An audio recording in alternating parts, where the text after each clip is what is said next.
Malaquias 2, 17 ao 3, 6. Amém? Se você não tiver com a sua Bíblia aí, o texto está também disponível aqui para nós, no telão atrás de mim. Amém? Diz assim a palavra do Senhor. Vocês têm cansado o Senhor com suas palavras. Como temos cansado? Vocês ainda perguntam. Quando dizem, todos os que fazem o mal são bons aos olhos do Senhor, e Ele se agrada deles. E também quando perguntam, onde está o Deus da justiça? Vejam, eu enviarei o meu mensageiro, que preparará o caminho diante de mim. E então, de repente, o Senhor que vocês buscam virá para o seu templo. O mensageiro da aliança, aquele que vocês desejam, virá, diz o Senhor dos Exércitos. Mas quem suportará o dia da sua vinda? Quem ficará em pé quando ele aparecer? Porque ele será como o fogo do ourives e como o sabão do lavandeiro. Ele se assentará como um refinador e purificará a prata. Purificará os levitas e os refinará como ouro e prata. Assim, trarão ao Senhor ofertas com justiça. Então as ofertas de Judá e de Jerusalém serão agradáveis ao Senhor, como nos dias passados, como nos tempos antigos. Eu virei a vocês trazendo juízo. Sem demora, testemunharei contra os feiticeiros, contra os adúlteros, contra os que juram falsamente e contra aqueles que exploram os trabalhadores em seus salários, que oprimem os órfãos e as viúvas e privam os estrangeiros dos seus direitos, e não têm respeito por mim, diz o Senhor dos Exércitos. De fato, eu, o Senhor, não mudo. Por isso, vocês, descendentes de Jacó, não foram destruídos. Esta é a palavra do Senhor. Vamos orar mais uma vez? Pai, obrigado, Senhor. Obrigado pelo privilégio que temos de estar aqui nessa noite. Obrigado, Senhor, pelo privilégio que temos de estar diante da Tua palavra. Senhor, obrigado pela Tua mão estendida. Obrigado, Senhor amado, pela Tua graça que tem estado sobre nós. Obrigado, Senhor, pela Tua palavra que nos confronta, que nos leva para perto de Ti. Senhor, que em nome de Jesus, que as Tuas verdades possam verdadeiramente falar conosco nessa noite. Que as Tuas verdades possam verdadeiramente descortinar todos os nossos pecados e que nós possamos, em nome de Jesus, confessá-los todos diante de Ti. Pai, tenha misericórdia de nós, nos abençoe neste momento e que tudo o que a gente vier a fazer neste lugar seja única e exclusivamente para o louvor e a glória do Teu nome. Em nome de Jesus. Amém.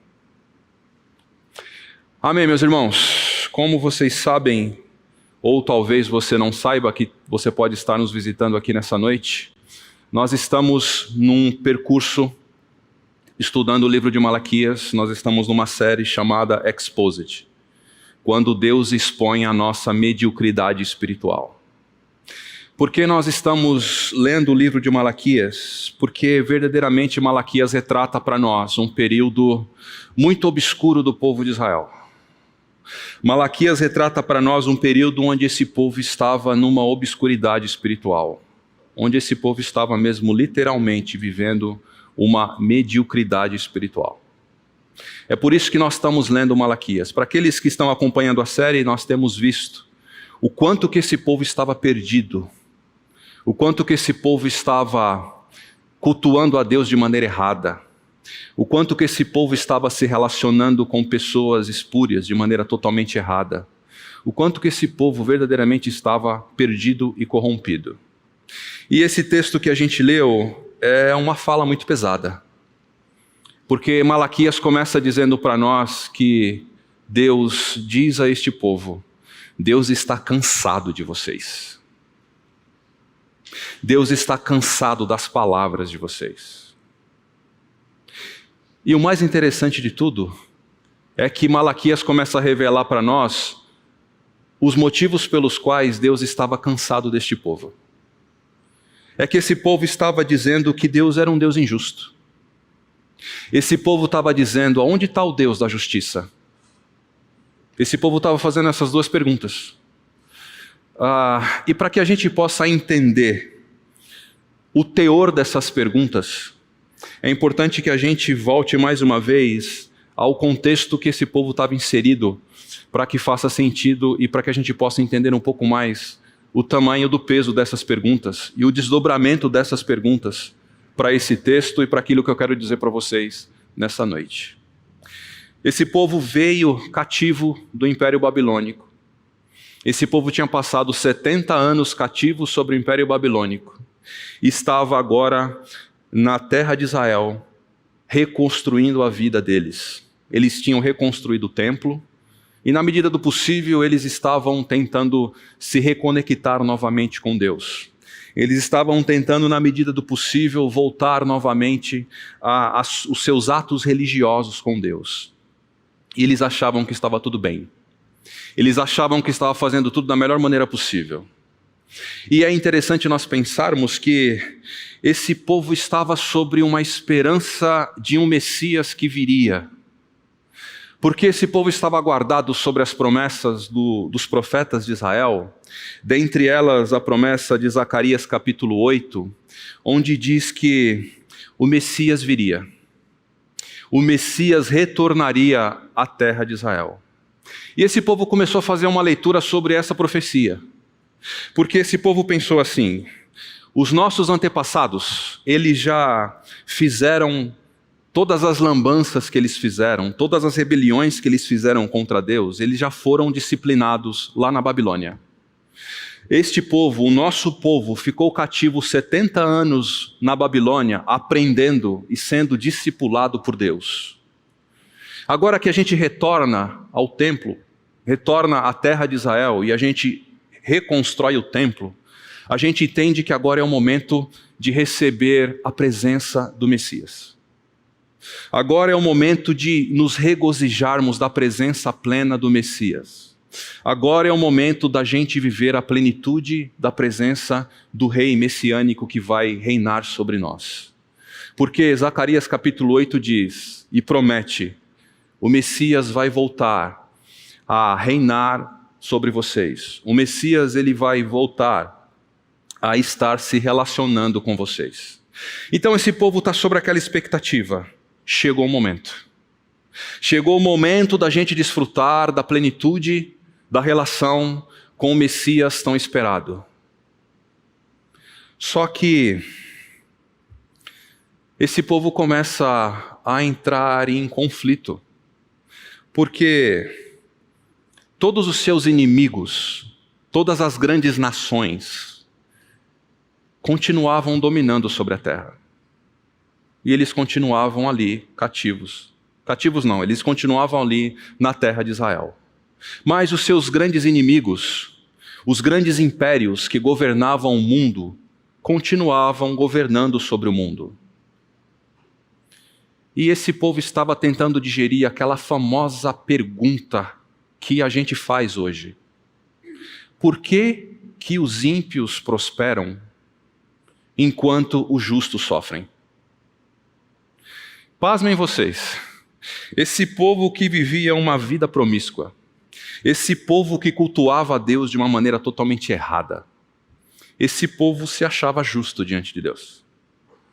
E esse povo dizia: cadê o justo juiz que não consumiu os nossos inimigos? Cadê o justo juiz que ainda não reivindicou a nossa causa? Aonde está o justo juiz? Aonde estão as promessas que ele tanto prometeu para nós? Sendo que os nossos adversários continuam reinando sobre a terra. Aonde está o justo juiz?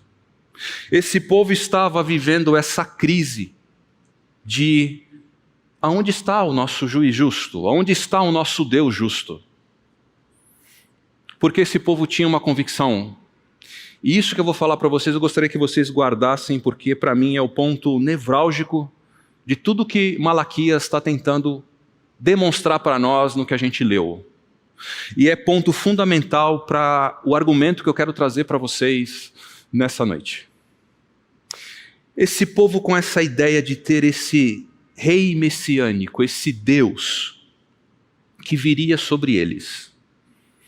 Esse povo queria e estava sobre aquele sentimento de ter um Deus para chamar de seu.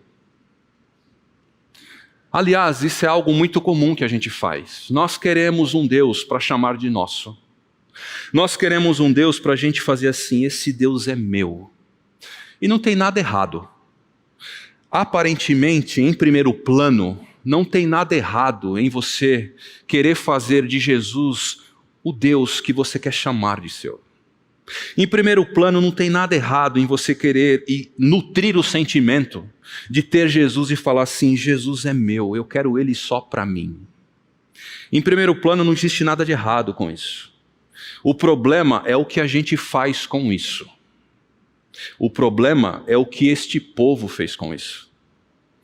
Porque esse povo com essa esperança messiânica, chegou o momento agora de nós desfrutarmos da presença plena do Messias tão esperado.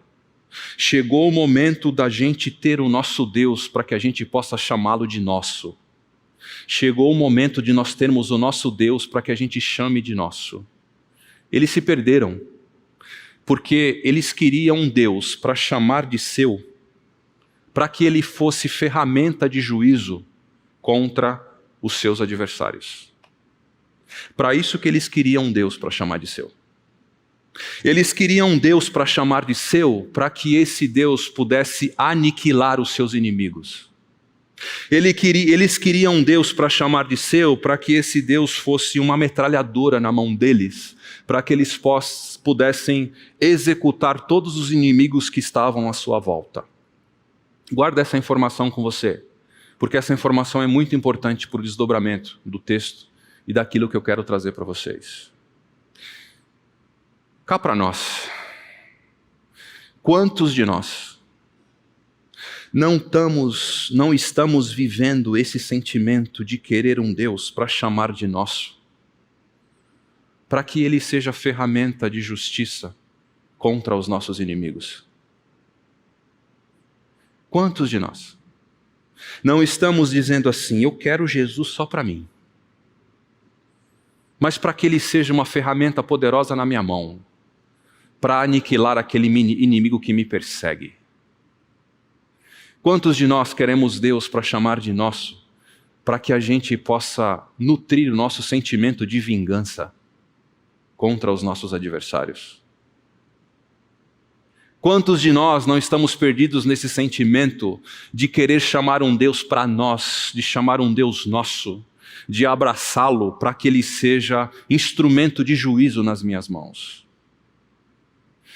Diante disso, diante desse sentimento de ter um Deus para ser aquele que vai aplicar justiça sobre o meu inimigo, Malaquias começa a construir uma conversa com esse povo.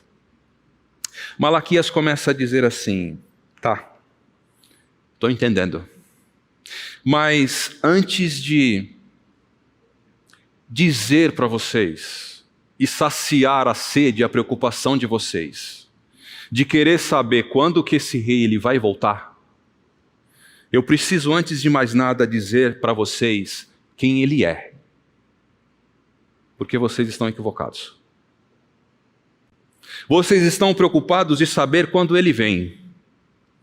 Eu preciso dizer para vocês quem ele é. Então Malaquias começa a falar para nós. E aí a gente vai entender no decorrer do que a gente está lendo, Malaquias descortinando para este povo quem é o Messias tão esperado.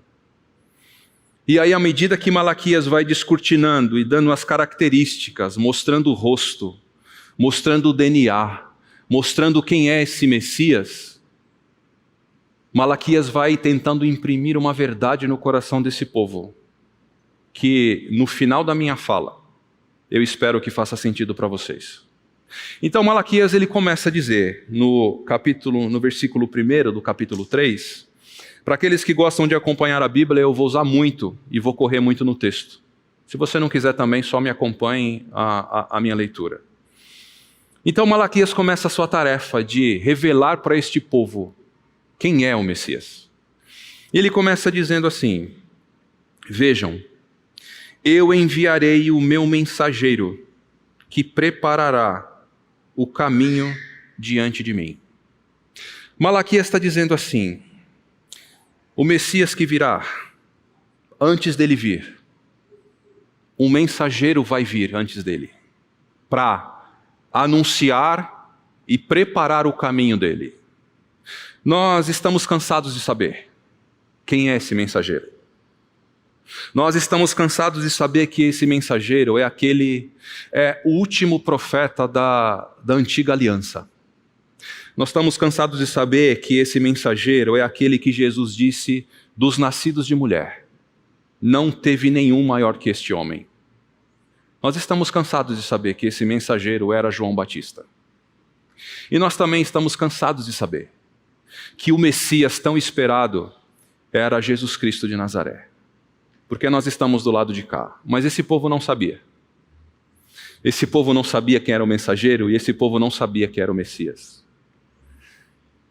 E quando essa ideia do mensageiro que vai primeiro e desse mensageiro que vai preparando o caminho é algo extremamente significativo para o contexto daquele povo que vivia naquele período. Quando um grande rei, estadista, um grande rei, ia para um determinado país, e ele era o grande governante daquele país, era culturalmente, existia essa ideia de que antes que o rei chegasse, o mensageiro desse rei chegava dias antes, para que esse mensageiro começasse a anunciar que esse rei ia chegar. Mas acima de tudo, e muito mais significativo para nós, para que ele preparasse o caminho. Em que sentido? Quando este rei chegar, ele não pode encontrar as coisas do jeito que estão. Quando esse rei chegar, tudo tem que estar em ordem. Quando este rei chegar, tudo tem que estar certinho. Por quê? Porque este rei que vem, ele é digno de toda a honra. Este rei que vem, ele não pode adentrar ambientes bagunçados. Esse rei que vem, ele não pode pisar em terra suja. Vocês precisam saber, povo de Israel, que antes desse rei vir, é necessário que o mensageiro venha para preparar o lugar. Porque vocês estão tão preocupados de marcar e de saber qual a data que esse rei Messias vai chegar, mas vocês precisam se preocupar antes de mais nada de saber que quando esse rei chegar, ele não pode encontrar vocês como vocês estão. Quando esse rei chegar, ele não pode encontrar vocês do jeito que vocês estão. É necessário que antes que ele venha um mensageiro, para que possa preparar o caminho, para que possa deixar tudo às claras, tudo organizado. Não foi isso que João Batista fez? Não era essa a voz de João Batista? Raça de víboras, convertam-se, porque o reino de Deus está chegando. Raça de víboras, limpem as sujeiras de vocês, porque o Messias está chegando. É necessário que a gente arrume a casa, porque aquele que irá chegar, ele é tão digno e ele é tão extraordinário que ele não pode pisar em terra suja, em terra bagunçada. E Malaquias continua dizendo para nós, na sequência do que a gente está vendo na parte B do versículo, da parte B do versículo 1, ele continua dizendo para nós: e então, de repente, o Senhor que vocês buscam virá para o seu templo. O mensageiro da aliança, aquele que vocês desejam, virá, diz o Senhor dos Exércitos. O Messias que virá, ele vem para habitar o templo de vocês. Gente, se a gente não tiver a concepção de o quanto era importante o templo para o povo de Israel, essa frase não faz muito sentido para nós. Templo é o lugar onde Deus habita. Templo representa presença de Deus entre nós. É por isso que quando esse povo regressa e reconstrói a sua terra, a primeira coisa que eles fazem é reconstruir o templo. Porque eles precisam ter a presença de Deus entre eles. Eles precisam sentir que Deus está habitando entre eles. Eles precisam sentir que Deus está entre eles. E o mais extraordinário de tudo é que Malaquias está dizendo: esse Messias que virá, ele vai habitar ao templo de vocês. Mas enquanto esse povo está preocupado em dizer assim, nós precisamos reconstruir o templo para que esse Messias habite no nosso meio e esteja entre nós, para que ele seja ferramenta de juízo contra os nossos adversários, Malaquias está querendo dizer para este povo o seguinte: o Messias que vem e adentra esse templo, ele ama se relacionar com pessoas. A disposição maior do seu coração é se relacionar com pessoas. É isso que Malaquias está querendo dizer. Que discrepância com os reis daquela época e com as autoridades de hoje. Os reis daquela época, eles tinham seus mensageiros que iriam preparando os caminhos, mas eles adentravam nos seus, subiam e assentavam nos seus tronos e esperavam serem servidos. Eles não se misturavam com pessoas. Eles não tinham disposição nenhuma de se misturar com as pessoas. Eles, oxalá, se relacionavam com os servos porque precisavam servi-los. Vem Malaquias dizer para esse povo: o rei divino tão esperado por vocês, o maior desejo do coração dele é se misturar com vocês. O maior desejo do coração dele é se lambuzar com vocês. O maior desejo do coração dele é estar à mesa com vocês. O maior desejo do coração dele é trocar palavras com vocês. Mesmo diante de toda a sua majestade, o que ele mais quer é se relacionar com vocês. Nós sabemos que Jesus é esse Messias. Jesus, o Rei Divino, o homem perfeito, que tinha toda a majestade, todo o poder e todo o domínio em suas mãos. Ele amava se relacionar com pecadores. Ele adorava estar na mesa com gentes inferiores a ele. Ele amava se misturar com prostitutas, cobradores de impostos, homens necessitados da graça e da misericórdia de Deus. Vocês estão preocupados com o Messias. Vocês precisam saber que esse Messias, diante de todo o poder que ele possui, aquilo que mais impulsiona o seu coração é o desejo de se relacionar com as pessoas. Mas Malaquias continua descortinando para nós o DNA desse Messias. Porque ele continua nos dizendo, a partir do versículo 2, ele fala o seguinte: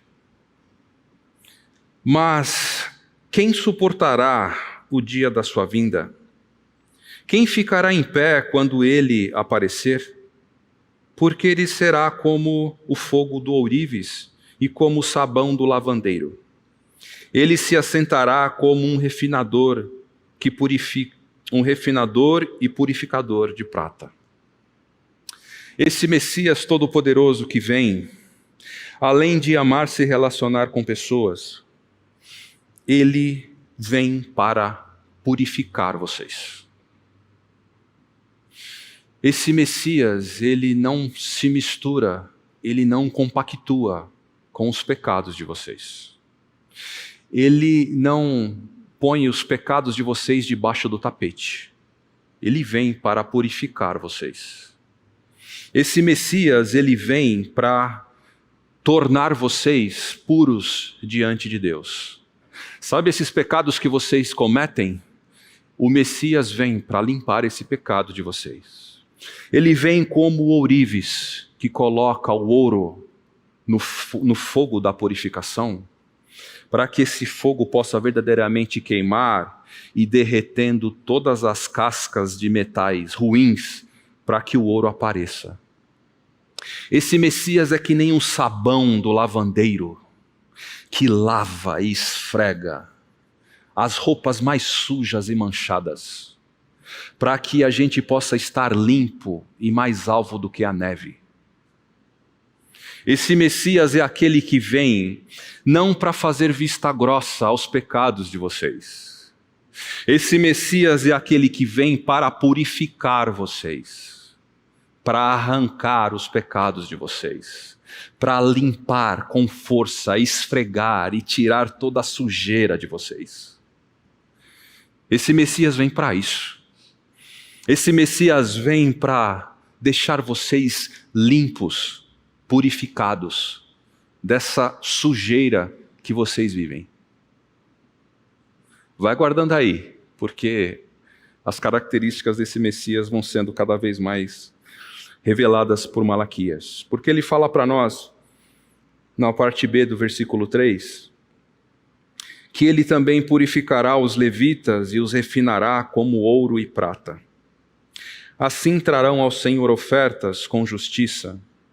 Então as ofertas de Judá e de Jerusalém serão agradáveis ao Senhor, como nos dias passados, como nos tempos antigos.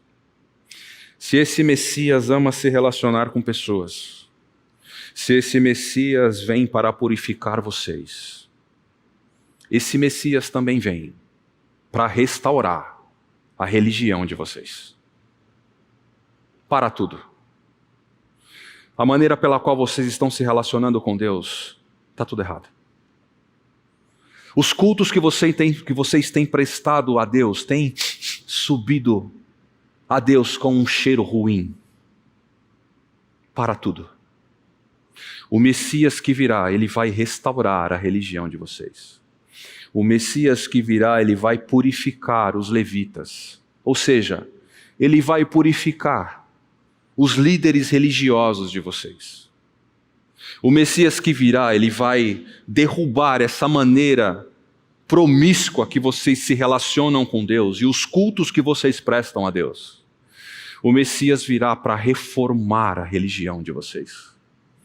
O Messias vem para, além de cuidar de vocês, para extirpar toda a maneira equivocada, suja, espúria de vocês, de se relacionar com Deus. E o texto continua nos dizendo, a partir do versículo 5, no versículo 5, o seguinte: eu virei a vocês trazendo juízo, sem demora testemunharei contra os feiticeiros, contra os adúlteros, contra os que juram falsamente e contra aqueles que exploram os trabalhadores em seus salários, que oprimem os órfãos e as viúvas e privam os estrangeiros dos seus direitos, e não têm respeito por mim, diz o Senhor dos Exércitos. O Messias, ele também vem, se ele tem prazer em nos relacionar conosco, se ele vem para purificar a gente, se ele vem para reformar a nossa religião, ele vem também com juízo sobre os nossos pecados. Ele vem com juízo sobre nós para limpar e arrancar todos os nossos pecados. E é muito interessante esse versículo 5, porque Malaquias diz para nós, o Messias vem para entrar com juízo sobre todos os feiticeiros. E esse povo acho que diz assim, agora sim, agora faz sentido. Porque esse Messias vem para julgar o outro. Esse Messias vem para aniquilar o outro. Esse Messias vem como ferramenta para aniquilar os meus inimigos. Então Malaquias está dizendo assim, ele vem para denunciar os feiticeiros. Ele vem para denunciar e para pôr fim a todos os adúlteros. Ele vem para sentenciar os atos de injustiça social. E aí esse povo está dizendo assim, que bom, agora sim. O Messias vem contra os feiticeiros, que são os nossos inimigos. O Messias vem contra os adúlteros, que são os nossos inimigos. O Messias vem sobre os que tratam com injustiça, que são os nossos inimigos, que tratam com injustiça sobre nós. Só que eu não sei se vocês repararam, o versículo 5 começa dizendo assim: o juízo de Deus vem sobre vocês. O que está dizendo aqui? Os feiticeiros são vocês. Os adúlteros são vocês. Os injustos socialmente são vocês. São vocês este povo. Não são seus inimigos. São vocês.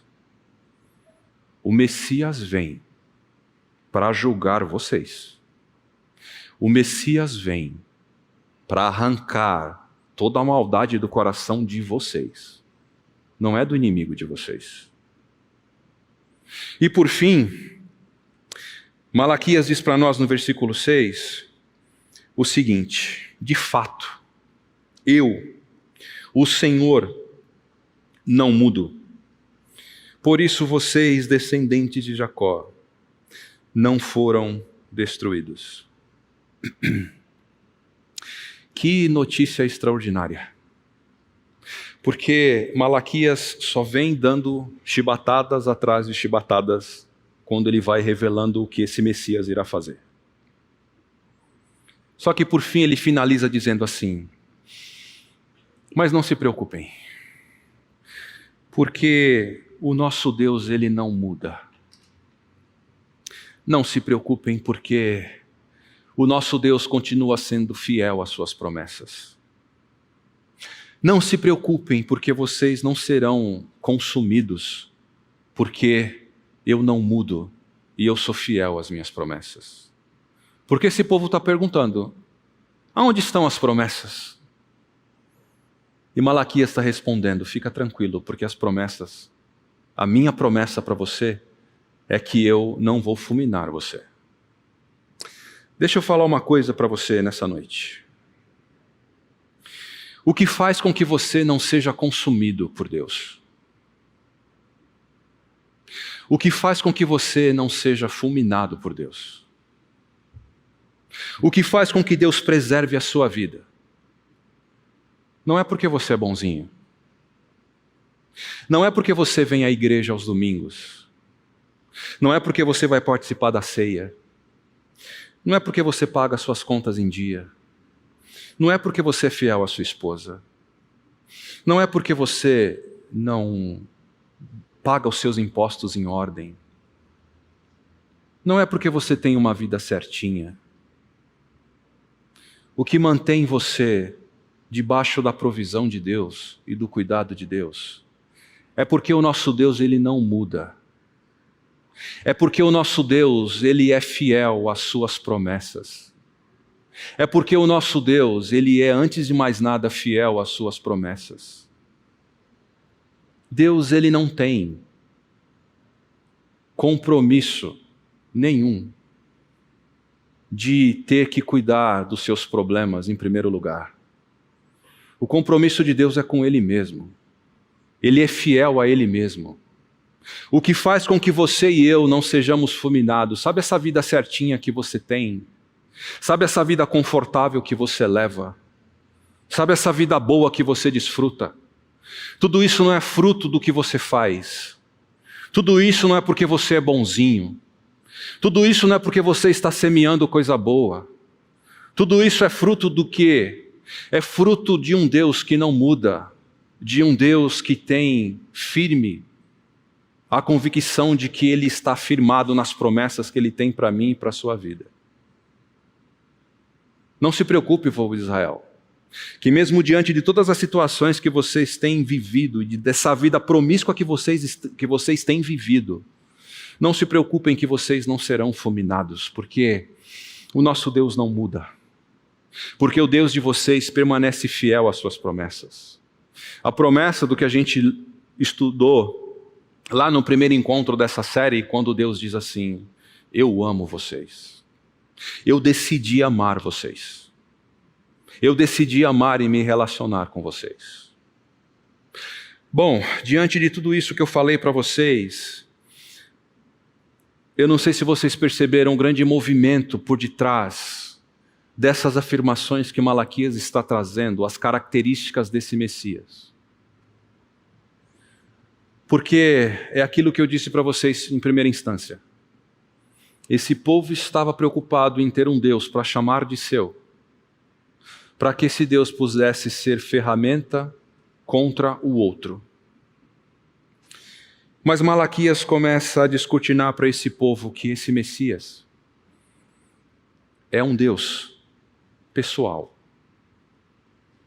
Malaquias começa a dizer: esse rei Messias, ele tem prazer em se relacionar com vocês. Esse rei Messias, ele vem para purificar o pecado de vocês. Esse rei Messias vem para restaurar a religião de vocês. Esse rei Messias vem para arrancar todos os pecados e as mazelas e trazer juízo sobre vocês. O que Malaquias está querendo dizer para este povo? Vocês estão preocupados em ter o Deus para vocês, para que esse Deus seja usado contra o seu inimigo? Guardadas as devidas proporções da minha fala, o que eu quero dizer para vocês é que esse Messias, ele deve ser usado contra vocês e não contra o seu próximo. É isso que Malaquias está dizendo. Vocês estão ocupados demais, doidos para que o Messias chegue, para que ele seja o chicote na mão de vocês, para chicotear o outro.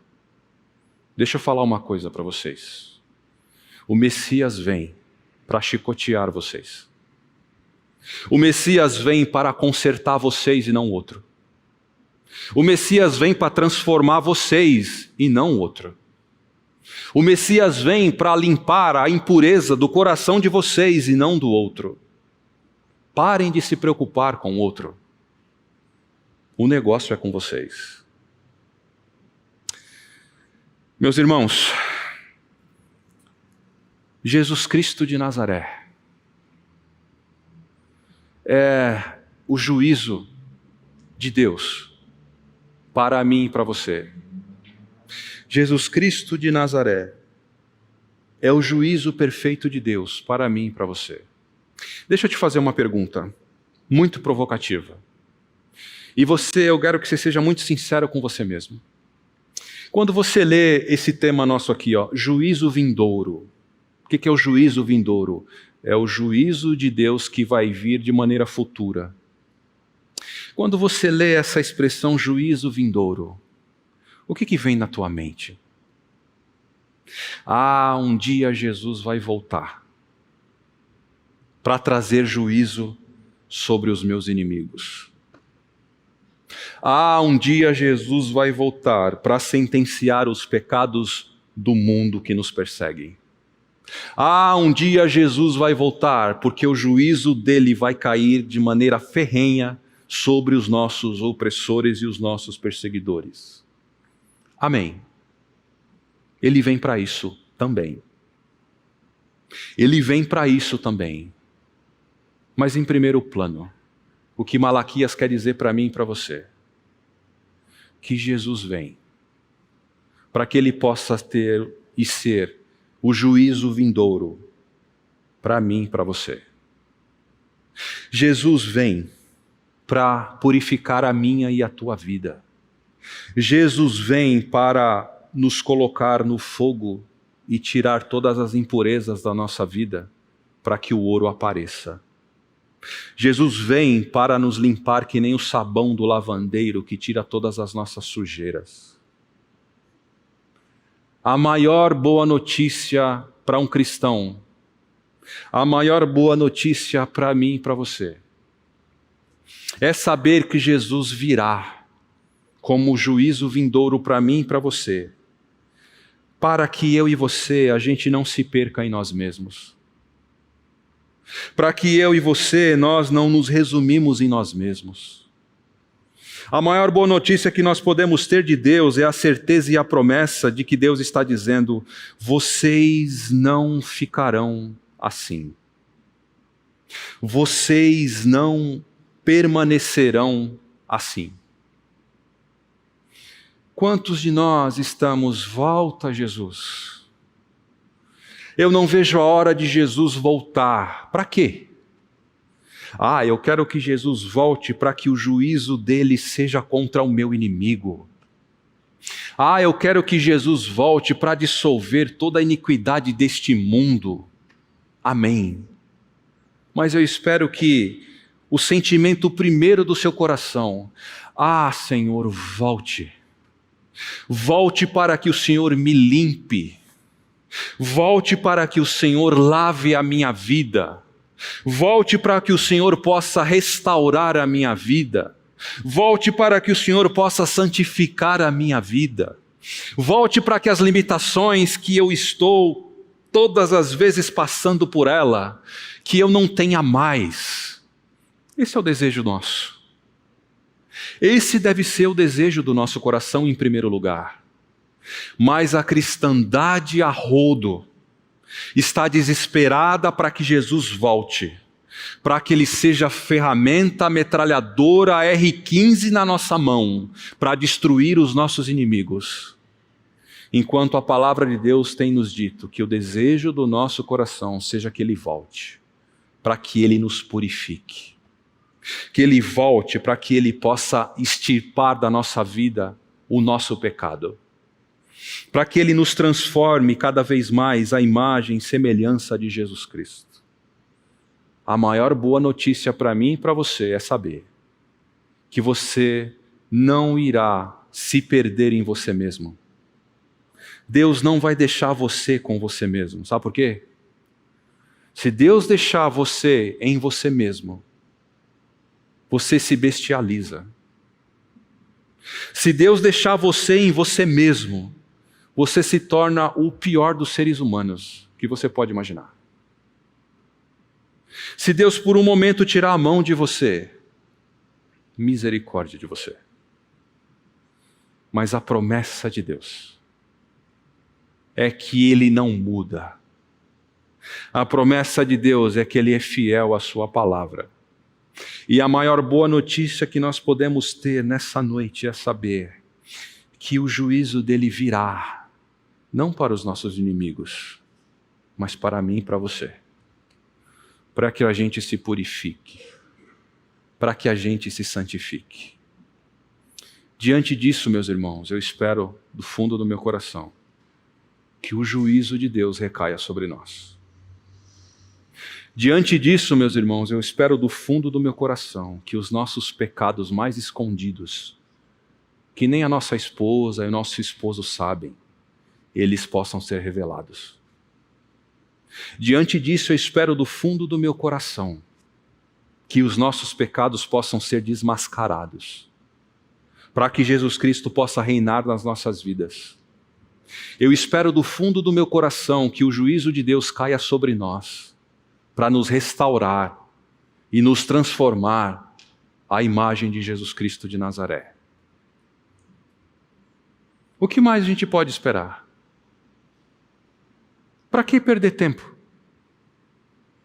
Para que perder tempo com a justiça que deve ser feita sobre outro? Porque, deixa eu te dar uma notícia aqui. Às vezes pode ser uma péssima notícia para você, que vai deixar você até entristecido e sem dormir. Bem provável que o inimigo que tanto você quer que Deus destrua, é bem provável que ele passe ileso e não seja destruído por Deus. Cá para nós, o que isso importa? diante da grandiosidade da boa notícia de saber que, em primeiro lugar, Ele quer mudar a minha e a tua vida. O que importa? O que importa saber o que Ele vai fazer com os meus inimigos, quando eu sei, em primeiro lugar, que Ele quer consertar a minha vida? Para que perder tempo com isso? Para que perder tempo nutrindo nosso sentimento de vingança sobre os nossos acusadores, quando o que nós devemos mais tentar nutrir nas nossas vidas é o sentimento de saber que Ele não vai nos deixar sozinhos em nós mesmos? Para que perder tempo com isso? Eu espero que definitivamente, do fundo do meu coração, a gente possa dormir em paz, com a convicção de saber que o Messias virá das alturas em definitivo para limpar esse corpo sujo do pecado, para tirar toda a sujeira que não pertence a Ele, para me tornar puro e limpo, para que eu possa desfrutar da relação plena com Ele. Essa é a esperança do crente. Esse deve ser o combustível e os impulsos por detrás das intenções do nosso coração. Eu espero que do fundo do meu coração, definitivamente, esse seja o nosso grande desejo. Volta, Jesus. Jesus, volta logo. Mas não volta logo para acabar com os meus inimigos. Eu não quero nem me preocupar com isso, por mais que eu sei que é isso que o Senhor vai fazer. Mas volta logo para me livrar do meu corpo pecaminoso. Volta logo para me tirar das minhas agonias, que eu não consigo dar conta. Volta logo para tirar os desejos que tanto me perseguem, que tanto me afligem e às vezes me distanciam tanto de Ti.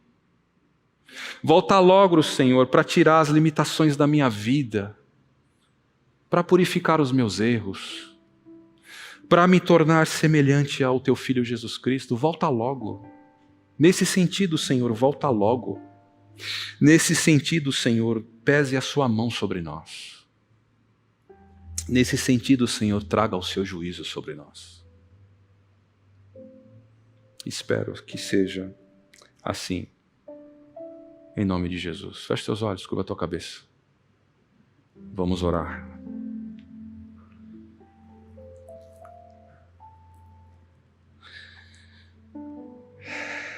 Pai Santo,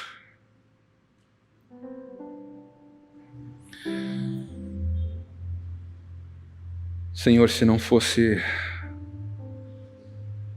a Tua misericórdia sobre a minha vida, Pai, eu não estaria aqui nessa noite.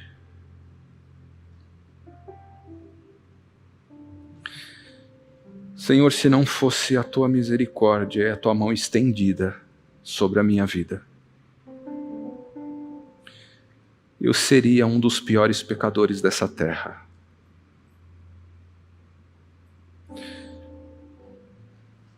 Ah, Senhor, como é bom saber que o Senhor é um Deus santo, que não flerta com o pecado, que não negocia com as sujeiras mais escondidas da nossa alma. Senhor, como é bom saber que o desejo do Teu coração é se relacionar conosco para nos purificar. Ah, Senhor, como é bom saber que o desejo primeiro do Seu coração é purificar a nossa alma e nos transformar à imagem do Teu Filho Jesus Cristo. Senhor, obrigado pela boa nova, pela boa notícia de saber que o Senhor não nos deixará perdidos em nós mesmos, nos debatendo, nos degladiando, sofrendo diante das nossas mazelas, das nossas limitações e das nossas fraquezas. Ah, Senhor, como é bom saber que o Senhor virá um dia para nos purificar. Meu Deus, quanto tempo perdido esperando que o Senhor venha, para que o Senhor seja instrumento de vingança e de justiça contra os nossos opressores. Como nós temos perdido tempo com essas coisas, onde a nossa primeira preocupação e tarefa deveria ser: Senhor, venha sobre a minha vida e transforma a minha vida. Venha sobre a minha vida e purifique a minha vida. Venha sobre a minha vida e me liberte dos erros da minha vida, das limitações da minha vida, das maldades que eu cometo. Senhor, nos ajude. Nos ajude, porque nós somos pequenos demais para entender tudo isso. Nos ajude, Senhor, porque nós somos pecadores demais para dar conta de tudo isso. Senhor, obrigado. Obrigado porque Tu és um Deus imutável. Obrigado porque a Sua promessa continua sobre nós. Obrigado porque o Seu compromisso contigo mesmo nos mantém de pé. Senhor, que as nossas vidas possam estar diante de Ti. Pai, que definitivamente o desejo do nosso coração seja que verdadeiramente o Senhor venha.